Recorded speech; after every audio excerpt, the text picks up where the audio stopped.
অনলাইনে নতুন voter card আবেদন করার পর যে অ্যাপ্লিকেশন নাম্বার, সেই অ্যাপ্লিকেশন নাম্বার দিয়ে স্ট্যাটাস চেক করার জন্য গুগল ক্রোম ব্রাউজারে ভোটার কার্ড লগইন লিখে সার্চ করবেন।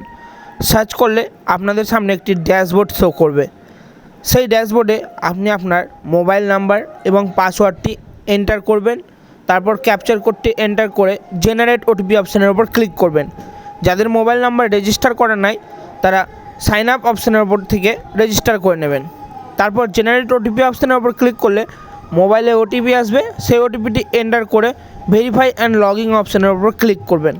তাহলে ভোটার কার্ডের অফিসিয়াল ওয়েবসাইটে পৌঁছে যাবেন। তারপর আপনারা ট্র্যাক অ্যাপ্লিকেশান স্ট্যাটাস অপশানের উপর ক্লিক করবেন আপনার ভোটার কার্ডের স্ট্যাটাসটি চেক করার জন্য। ট্র্যাক অ্যাপ্লিকেশান অপশানের উপর ক্লিক করলে আপনাদের সামনে একটি ড্যাশবোর্ড শো করবে। সেখানে আপনি আপনার অনলাইনে আবেদন করা যে ভোটার কার্ডের অ্যাপ্লিকেশান ফর্ম, সেই অ্যাপ্লিকেশান ফর্ম থেকে অ্যাকনলেজমেন্ট নাম্বারটি এন্টার করবেন।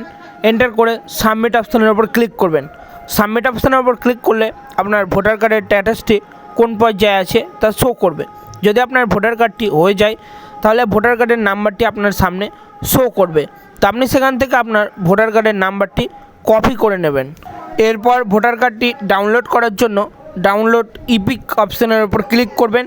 ক্লিক করার পর আপনি যে ভোটার কার্ডের নাম্বারটি কপি করেছিলেন সেই ভোটার কার্ডের নাম্বারটি এন্টার করবেন এবং সিলেক্ট স্টেট অপশান থেকে স্টেটটি সিলেক্ট করবেন। তারপর আপনার সেন্ড ওটিপি অপশানের উপর ক্লিক করবেন। ক্লিক করলে আপনার রেজিস্টার মোবাইলে একটি ওটিপি আসবে। সেই ওটিপিটি এন্টার করে আপনারা ভেরিফাই অপশানের উপর ক্লিক করবেন।